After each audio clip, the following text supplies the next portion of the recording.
Con il decreto della Presidenza del Consiglio dei Ministri sull'intero territorio nazionale per bloccare la diffusione del coronavirus, sono migliaia le attività di ogni genere nel settore che hanno dovuto chiudere o ridurre l'orario di apertura, una condizione che ha immediatamente mostrato subito i suoi effetti con locali e negozi deserti.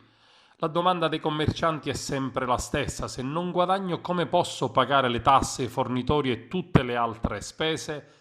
Il governo sta lavorando nei prossimi giorni ad alcune misure per aiutare imprese e lavoratori.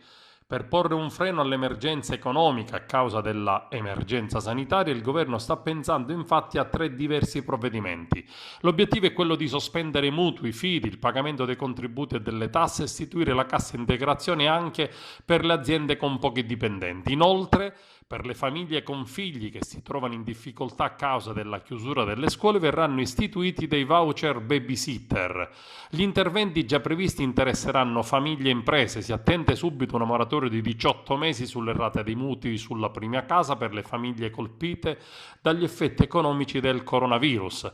Moratoria anche sui mutui delle imprese. Per i lavoratori autonomi dei settori più colpiti si studia una sospensione dei pagamenti di tasse e contributi, mentre per le imprese piccole da 1 a 5 dipendenti si introdurrebbe la CIG interoga.